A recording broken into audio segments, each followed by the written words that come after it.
क्या राहुल गांधी के मनहानि केस में दोषी पाए जाए के विरोध में युवा कांग्रेस के प्रदेश अध्यक्ष आकाश शर्मा के नेतृत्व में कांग्रेस के कार्यकर्ता मन रायपुर गांधी मैदान में महात्मा गांधी के प्रतिमा के नीचे में शांतिपूर्ण रूप ले प्रदर्शन करत हैं। आज सूरत कोर्ट में हमारे नेता श्री राहुल गांधी जी को कोर्ट द्वारा एक मामले में दोषी करार दिया गया है। उसी के विरोध में हम लोग आज शांतिपूर्ण प्रदर्शन गांधीवादी तरीके से यहाँ पर गांधी जी की मूर्ति से प्रदर्शन कर रहे हैं और बताना चाह रहे हैं कि आज इस देश की मोदी सरकार ने सारी लोकतांत्रिक संस्थाओं को अपने काबू में कर लिया है। हम पहले से बोलते आ रहे हैं, चाहे न्यायपालिका हो चाहे कोई हो, आज उसका एक पैमाना दिखा है।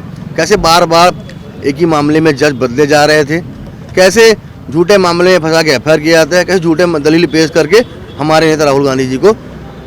और हमारे लिए गर्व की बात है कि हमारे नेता राहुल गांधी जी वो गांधी की तरह कोर्ट में माफ़ी नहीं मांगे। आज भी उन्हें कबूल था कि वो जेल जाने को तैयार थे, लेकिन सावरकर की तरह माफ़ी मांगने को तैयार नहीं थे। ब्यूरो रिपोर्ट उतलंगा न्यूज।